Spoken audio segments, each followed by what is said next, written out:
Si që thash në fillim të edicionit, e ftuar në këto orë informative është zonja Mesila Doda, kryetare e grupit parlamentar të PD-jus. Mirë se erdhët, zonja Doda. Mirë se u gjeta. Një koment për këtë takimin e parë të negociatorëve, duket se palët po ulen. Është një sinjal për zgjidhjen e krizës apo thjesht? Tani mendoj që është shumë e vonuar një herë se që tulen dy negociatorë, tulen dy deputet forcave politike, nuk është asnjë gjë e jashtëzakonshme. Do duhet që të ishte bërë sot edhe 3 javë përpara apo 4 javë përpara. Po me sa duket Shqipëria, ose më saktë klasa politike shqiptare ka në ADN-n e saj që të krijojë kriza të forta, të thella dhe pa i çuar në limit nuk mendon se si t'i zgjidh. Dhe ky është një nga rastet. Megjithatë, le të shpresojmë që do ketë një produkt pozitiv. Ne kemi shkuar shumë më tutje, kur jo vetëm kemi propozuar paktin kombëtar, por kur propozuam edhe kryesën e presidentit, e cila sot do duhet, nëse do ishte implementuar, nëse do kishte shkuar përpara, sot do kishte pasur një produkt patjetër, sepse kryesa e partive politike është një koncept shumë i gjerë se sa i trajtimit apo i takimit të dy negociatorëve të dy partive. Nëse është një kryesë partish politike dhe është në nivel shumë të lartë, atëherë askush nga forcat politike nuk mund të thotë dot jo, nuk mund të thotë dot jo pranisë tyre në atë tavolinë, dhe mbi të gjitha ka një logjikë dhe ka një sens logjik më të gjerë dhe ka një forcë publike shumë të madhe. Kjo është kërkesa që ne bëm Presidentit të Republikës, që më sa duket nuk e ka parë arsyeshme, ka vazhduar të mendojë që do duhet që të ketë parasysh dëshirat e njërës palë apo të palës tjetër, por sipas mendimit tim Shqipërisë do i kishte bërë mirë një kryesë tjetër. E kemi treguar herë tjera, sa që ka pas momente krizash, përgjithsisht partitë politike, kryesat e partive politike i ka zgjidhur në momentet e tensionuara në politikën shqiptare. Përpara takimit të sotëm Rama Meta që do t'ju pyes, zoti Meta është takuar me zotin Idrizi. Për çfarë është folur, sepse s'ka asnjë njoftim në fakt lidhje me këtë takim? Atëherë mendoj që janë takime normale të kryetarit të Kuvendit me zëvendës kryetarin e Kuvendit, për më tepër që janë pjesë të një koalicioni.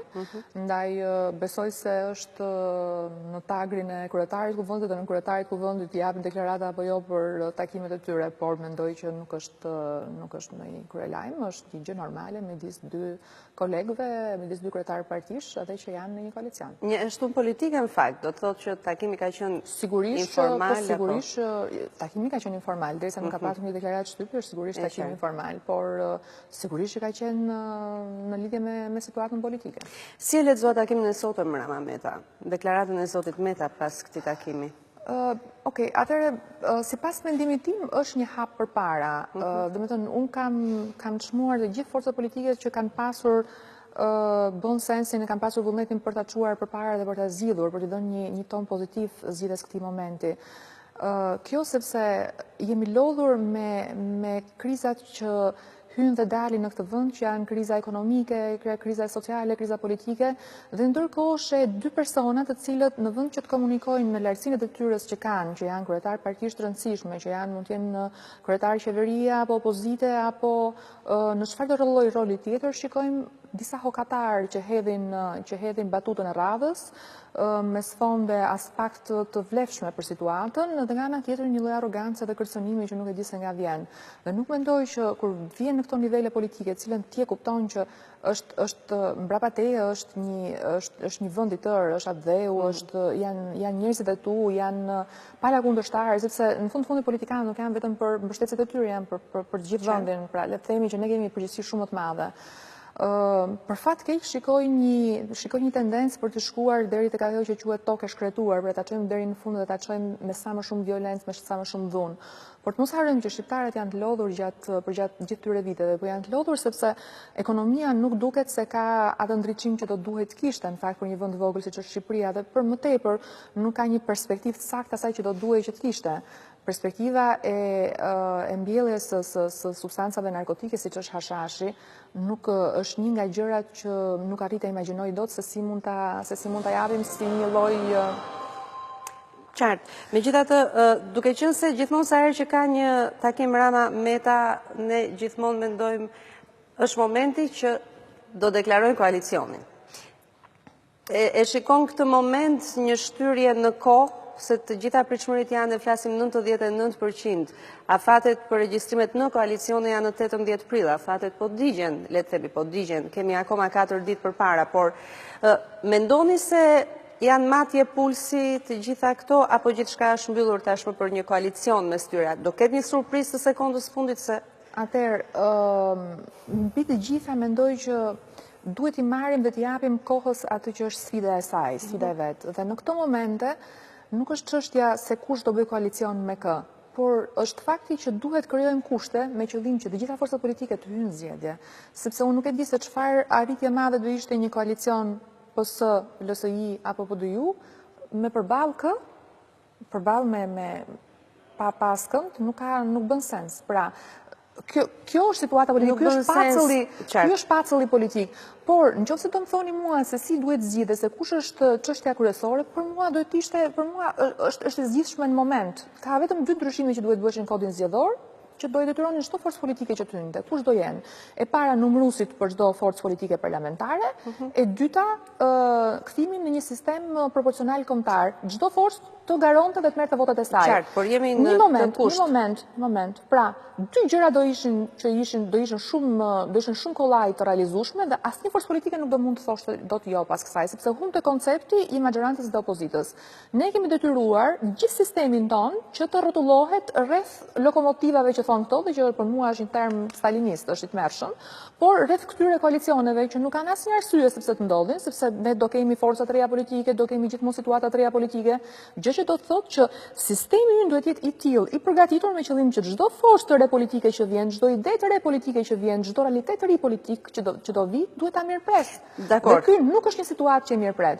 Nëse ju keni problemin se kush do jetë koalicioni i së majtës apo koalicioni i së djathtës apo gjëra të tjera të lloj, më vjen keq, por kjo nuk hyn te prioritetet e mia. Unë si politikan, si pjesë e kësaj klase politike, po dhe si njerëz, si nën, si qytetare e këtij vendi, kam vetëm një problem, që ky vend duhet shkojë drejt normalizimit. Pra, në qoftë se bëhet koalicioni juaj, por Partia Demokratike nuk hyn në zgjedhje, do të hynit ju në zgjedhje, se zoti Rama, i cili nesër ju mund të formalizoni përsëri koalicionin me të, thot në datën 18 qershor ne do shkojmë në zgjedhje, edhe pa opozitën, sepse kjo parti ka marrë përsipër të ketë një vetvrasje politike. Atëre, zonja Milore, unë do ju kujtoj 2 fakte. Të dyja janë fakte politike. Njëri është shumë i rëndësishëm se sa tjetri. Njëri është që të gjithë ne, pak a shumë pothuajse të gjithë ne që jemi pjesë e kësaj klase politike, përjashtot pak prej nesh, e kemi pikëfillesën tonë në dhjetor të vitit 1990. Gjë që do të thotë që neve të gjithë kemi hyrë në këtë betejë dhe në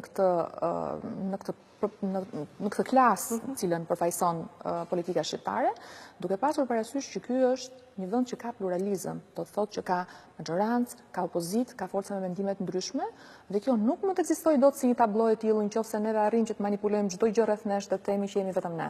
Pra, është jetike, është kondicio sine qua non që këtu të jenë të pranishme forca politike në zgjedhje. Fakti i dytë që do ju rikujtoj është ai i zgjedhjeve lokale të vitit 2007, në të cilën u doroj historia për një certifikat. Pra, ka momente që ka një fakt politik, ka një filozofi që do të thotë që ne nuk jemi Afrikë, ne jemi zemra e Europës. Nuk ekziston që neve do hyjmë gjysmat në zgjedhje dhe s'do kemi as kërkon përballë. Do kemi librën edhe sfidën. Se nuk funksionon kjo, pastaj ne jemi partitë të sprovuara, partitë vjetra etj. Ç'do të thënë kjo? Do duhet që të vim dhe të kemi mundësi që të vim në gjysmë të rrugës. Të shikojmë se kush janë problemet, kush janë ankesat e vërteta, ku qëndron, dhe të kemi mundësi që të zgjidhim në midis të rrugës. Nuk mund të ketë dot zgjidhje në ekstreme, as nga njëri krah dhe as nga krahu tjetër. Çfarë do të thotë kjo? A ka një shqetësim të vërtet lidhur me ekonominë informale dhe paranë informale? Do duhet ta shikojmë, sepse fakti është që ditët e fundit, vetëm në 5 ditë të fundit, janë qindrat e tonelata drog. Pra pas ka qenë një fakt, po kaq i madh sa ç'shton. Ju kuptoj shumë qartë. Në rastet, sepse siç e thash, afatet kushtetuese po digjen. Në rastin kur zoti Rama merr përsipër dhe thotë unë do hyj në 18 qershor me çdo parti që është në koalicion me mua. Si do të veproj, po ju e mendoni këtë skenar apo se zonja Milori, ju solla 2 fakte. Njëri ishte momenti nga ku nis shteti i sotëm shqiptar, pra shteti i post-diktaturës. Tjetri ishte një fakt, ka dhe fakte të tjerë të cilët kanë lidhje me pjesën e afateve kushtetuese. Pra, po ju them që në të dyja rastet këto ndalojnë që të ndodhi diçka e tillë, ose më saktë japin hapësirë me qëllim që të kemi mundësinë që të përfshihet në sistem. Në qoftë se më thoni se kush do të jetë qëndrimi PD-jus rreth ekseseve të njërës palë apo të palës tjetër, kemi të bindur që nuk jemi një forcë e cila duhet shkojë brenda marrëzisë të njërës palë apo të palës tjetër. Jemi absolutisht në mbrojtje të interesave të qytetarëve të Republikës Shqipërisë dhe po ju them këtu që e tekalojmë dhe thjesht votuesit PD-jus. Por jemi shumë të shqetësuar për faktin që këtu është një krizë më e madhe se sa kjo që po përpiqet që shitet sot. Zoti Idrizi konkuroi për të qenë pjesë e komisionit ad hoc. Do të votohet përsëri të mërkurën e ardhshme për 2 komisionet të tjera ad hoc për vettingun. Do të konkuroj, do të garoj përsëri zoti Idrizi për to 2 ose ndonjë antar tjetër i PD-jus? Është emri im dhe emri i zotit Muedini në 2 komisionet që janë. Si pjesë e mazhorancës? Sigurisht si pjesë e mazhorancës, e kemi bërë shumë të qartë. Neve nuk kemi as pjesë opozitës emëruar, as dikush mund të bëjë lojra me këtë. Qartë. Ju thatë në fjalën tuaj që ju ishte ofruar që zoti Idrizi të përfaqësonte opozitën? Jo vetëm që e tham në fjalën tonë, por mund të shikoni dhe procedurbalin e mbledhjes dhe kjo ishte mënyra e re se si kishte gjetur që të bëheshte një interpretim kushtetues ku fjala majorancë dhe opozitë duhet ishin ndryshe, sepse ishte shumicë dhe pakicë, dhe kjo ishte, ne ishim akoma brenda pakicës, kështu që mund të përfaqësonin pakicën, gjë e cila është për të drejtën është nga ato lloj mekanizmash që nuk na përkasin, ne parti të cila kemi mbrojtur kauza shumë të mëdha, nuk mund të pulemi dot në këto lloj nivelesh. Në fakt zonja dhe nga ana tjetër ka dhe një gjë tjetër, këto lojrat me regjizor të mëdhenj dhe që na japin secilit na japin pozicionin teatrin e kukullave nuk shkojnë për ne, nuk janë tonat. Është zgjedhja e presidentit përpara, janë ato 4 raundet edhe një raund i 5. Ju do të propozojnë ndonjë kandidatur apo cilën kandidatur të cilit koalicion do të mbështesnit? Atëherë, siç e keni dhe ju e dini, nuk ka ndonjë kandidatur deri tani dhe ne nuk kemi një kandidatur që mbështesim. Më fal, më duhet të rikthehem sepse e nisa me një diçka që e cila shumë themelore dhe do dua që ta ezauroj. Është çështja e kapjes dhe e hashashizimit të vendit, pra pisa shpërndarjes drogës. Më shqetëson shumë fakti që i gjithë ky fenomen është trajtuar thjesht në pjesën e parave informale të cilat janë mbledhur dhe do mund të futen në procesin zgjedhor, por nuk po shikohet që ka dhe një realitet përtej kësaj, përveç kësaj që është shumë e dëmshme dhe që është sigurisht që është e rrezikshme, ka një problem tjetër dhe që është gjithë ekonomia e kriminalizuar mbas kësaj. Pra jo vetëm thjesht kemi disa para të cilat mund të përdoren për sistemin zgjedhor, por kemi një sistem ekonomie që vetëm është informale, po është e kriminalizuar sepse është mbështetur mbi një punë të zezë, mbi kultivimin e lëndëve narkotike, është mesi Europës, ky nuk është Afrikë. Nuk mund dalin dot mirë ato në lata dhe themi që nuk e dinim. Apo për më tepër mos mbaj asnjëri përgjegjësi për këtë që ka ndodhur. Pra diçka duhet kuptojmë që jo thjesht sasia monetare që hidhet, por dëmi i madh që është bërë në ekonominë e vendit. Mos harrojmë që kemi 4 vjet që po shkojmë dhe po marrim për kasa fiskale farat e lulediellit edhe të Pucarit, ndërkohë që pas kemi patur një përhapje kaq të madhe të një sistemi jo ligjor, po atëherë diçka duhet të ndryshojnë të vend, sepse dëmi është shumë më i madh se sa thjesht konceptimi, si që bëjmë forcat politike, që është halli sepse ne kemi hallin e votës edhe se më nda përdoren në votë, nëse kemi hallin e ekonomisë njëherë. Këto njerëz do jetojnë edhe mbasi të votohemi ne, edhe mbasi të kalojnë në pushtet, kalojnë në opozit. Pra, do duhet që të kemi një sens shumë të madh përgjegjësie, mendoj unë, edhe kjo është ajo që politikanëve shqiptar realisht po i mungon, ose thënë më saktë për të pasur një mundësi edhe që të korrigjojnë veten. Jam në një moment që do të doja të flisja për Pashkët. Ju jeni katolike. Po. E di që jeni madje e dedikuar, jeni praktikante. E dedikuar është tjetër, praktikante është tjetër. Çdo i krishterë i cili beson do duhet që të jetë me sa mundem, sigurisht që nuk është. Keni fest.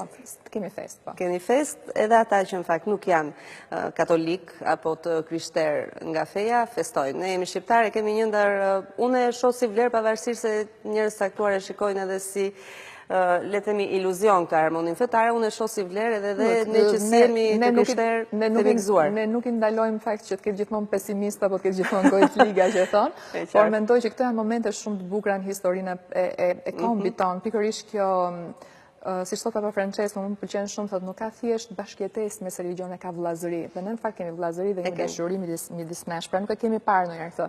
Tani që them drejtën, vjera ime është muslimane dhe ne festojmë edhe kur ajo ka festat e veta. Po shumë mirë, kështu se shtohet kalendari festave. Sigurisht. Edhe në fakt fëmijët janë shumë të kënaqur se bëjnë çik më shumë ditë pushimi në shkollë. Sigurisht që për ne katolikët është një ditë shumë e rëndësishme, dita më e rëndësishme në kalendarit të vitit, sepse pasqyron është personifikimi i jetës që ringjallet edhe i fjalës që si edhe një shpresë. Aq më tepër në kuadrin që jemi të këtij ngërçi politik, një shpresë tjetër mbase një dritë tjetër. Ndaj edhe mua më pëlqeu shumë edhe mesazhi që im zot Gjergj Frendo kishte dhënë sot, që thoshte dialogu dhe vetëm dialogu do mund ta zgjidhë këtë. Me këtë rast shpresoj shumë që në fakt mbas 3 ditësh do duhet që të ishte zgjidhur ajo tryeza e partive politike, po diçka do kishte ndryshuar dhe të paktën partitë do ishin vënë përpara një presioni më të madh të opinionit publik. Me sa duket takimi sotëm diçka ka ndryshuar, le të shpresojmë që do jetë. Shpresojmë.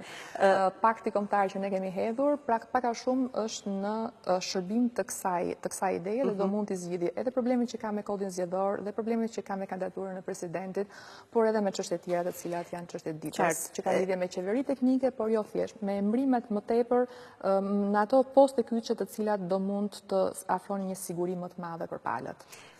Ndaj, e mbyll këtë intervistë duke ju uruar gëzuar Pashkën, juve edhe të gjithë besimtarëve të Krishterë. Gëzuar juve Pashkët dhe ne katolikë kemi shprehjen dhe themi ju ndihmoft.